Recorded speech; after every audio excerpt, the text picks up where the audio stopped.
June 29 ஆண்டின் பொதுக்காலம் 12ஆம் வாரம் சனி. புனித பேதுரு பவுல் திருத்தூதர்கள் பெருவிழா. முதல் வாசகம். திருத்தூதர் பணிகள் நூலிலிருந்து வாசகம். பிரிவு 12 இறை சொற்றொடர்கள் 1 முதல் 11 வரை. அந்நாட்களில் ஏரோது அரசன் திருச்சபையை சார்ந்த மக்கள் சிலரை பிடித்து கொடுமைப்படுத்தினான்.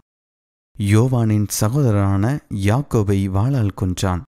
அது யூதருக்கு மகிழ்ச்சி அளித்ததைக் கண்டு அவன் தொடர்ந்து பேதுருவையும் கைது செய்தான். அது புளிப்பற்ற அப்பவிழா நாட்களில் நடந்தது. அவரை பிடித்து சிறையில் அடைத்து காவல் செய்யுமாறு 4 படைவீரர் கொண்ட 4 குழுக்களிடம் அவன் ஒப்புவித்தான். பாஸ்கா விழாவுக்கு பின் மக்கள் முன்பாக அவரது வழக்கை விசாரிக்கலாம் என விரும்பினான். பேதுரு இவ்வாறு சிறையில் காவலில் வைக்கப்பட்டிருந்த போது திருச்சபை அவருக்காக கடவுளிடம் உருக்கமாக வேண்டியது. ஏரோது அவரது வழக்கை கேட்பதற்கு முந்தின இரவில் பேதுரு படைவீரர் இருவருக்கு இடையே 2 சங்கிலிகளால் கட்டப்பட்டு தூங்கிக் கொண்டிருந்தார். காவலர்கள் வாயிலுக்கு முன் சிறையை காவல் செய்து கொண்டிருந்தார்கள். அப்பொழுது ஆண்டவரின் தூதர் அங்கு வந்து நின்றார். அறை ஒளிமயமாகியது. அவர் பேதுருவை தட்டி எழுப்பி, உடனே எழுந்திடும் என்று கூற சங்கிலிகள் அவர் கைகளிலிருந்து கீழே விழுந்தன. வானதூதர் அவரிடம், இடைக்கச்சையை கட்டி மிதியடிகளை போட்டுக்கொள்ளும் என்றார். அவரும் அவ்வாறே செய்தார். தூதர் அவரிடம், உமது மேலுடையை அணிந்து கொண்டு என்னை பின்தொடரும் என்றார். பேதுரு வானதூதரை பின்தொடர்ந்து சென்றார். தூதர் மூலமாக நடந்தவையெல்லாம் உண்மை என்று அவர் உணரவில்லை. ஏதோ காட்சி காண்பதாக அவர் நினைத்து கொண்டார். அவர்கள் 1ஆம் காவல் நிலையையும் 2ஆம் காவல் நிலையையும் கடந்து நகருக்குச் செல்லும் இரும்பு வாயில் அருகே வந்தபோது அது அவர்களுக்கு தானாகவே திறந்தது. அவர்கள் வெளியே வந்து ஒரு சந்து வழியாகச் சென்றார்கள். உடனே வானதூதர் அவரை விட்டு அகன்றார். பேதுரு தன்னுணர்வு பெற்றபோது ஆண்டவர் தம் வானதூதரை அனுப்பி, ஏரோதின் கையிலிருந்து என்னை விடுவித்து யூத மக்கள் எதிர்பார்த்த எதுவும் நிகழாதவாறு என்னை காத்தார் என்று நான் உண்மையாகவே அறிந்து கொண்டேன் என்றார். ஆண்டவரின் அருள்வாக்கு. இறைவனுக்கு நன்றி. பதிலுரை பாடல். எல்லா வகையான அச்சத்தினின்றும் ஆண்டவர் என்னை விடுவித்தார். திருப்பாடல் 34 1 முதல் 2, 3 முதல் 4, 5 முதல் 6 மற்றும் 7 முதல் 8. ஆண்டவரை நான் எக்காலமும் போற்றுவேன். அவரது புகழ் எப்பொழுதும் என் நாவில் ஒலிக்கும். நான் ஆண்டவரை பற்றி பெருமையாக பேசுவேன். எளியோர் இதை கேட்டு அக்களிப்பர். பல்லவி. எல்லா வகையான அச்சத்தினின்றும் ஆண்டவர் என்னை விடுவித்தார். என்னுடன் ஆண்டவரை பெருமைப்படுத்துங்கள். அவரது பெயரை ஒருமிக்க மேன்மைப்படுத்துவோம். துணை வேண்டி நான் ஆண்டவரை மன்றாடினேன். அவர் எனக்கு மறுமொழி பகர்ந்தார். எல்லா வகையான அச்சத்தினின்றும் அவர் என்னை விடுவித்தார். பல்லவி. எல்லா வகையான அச்சத்தினின்றும் ஆண்டவர் என்னை விடுவித்தார். அவரை நோக்கி பார்த்தோர் மகிழ்ச்சியால் மெலிந்தனர். அவர்கள் முகம் அவமானத்திற்கு உள்ளாகவில்லை. இந்த ஏழை கூவி அழைத்தான். ஆண்டவர் அவனுக்கு செவிசாய்த்தார். அவர் எல்லா நெருக்கடியினின்றும் அவனை விடுவித்து காத்தார். பல்லவி.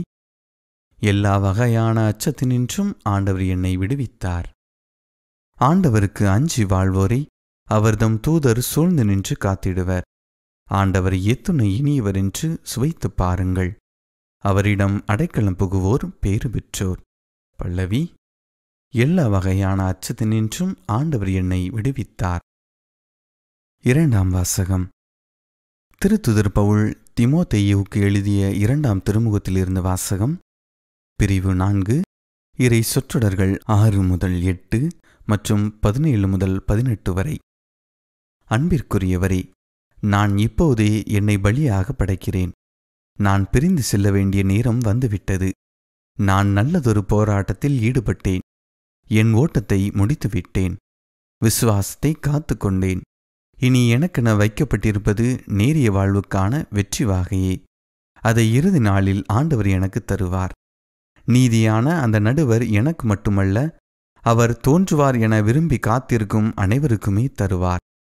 நான் அறிவித்த செய்தி நிறைவுற்று அனைத்து நாட்டவரும் அதனை கேட்க வேண்டுமென்று ஆண்டவர் என் பக்கம் நின்று எனக்கு வலுவூட்டினார். சிங்கத்தின் வாயிலிருந்தும் என்னை விடுவித்தார். தீங்கு அனைத்திலிருந்தும் அவர் என்னை விடுவித்து தம் விண்ணரசில் சேர்த்து எனக்கு மீட்பளிப்பார். அவருக்கே என்றென்றும் மாட்சி உரித்தாகுக. ஆமேன். ஆண்டவரின் அருள்வாக்கு. இறைவனுக்கு நன்றி. நற்செய்தி வாசகம். புனித மத்தேயு எழுதிய தூய நற்செய்தியிலிருந்து வாசகம். பிரிவு 16, 13 முதல் 19 வரையிலான இறைவார்த்தை. அக்காலத்தில் இயேசு பிலிப்பு செசரியா பகுதிக்குச் சென்றார்.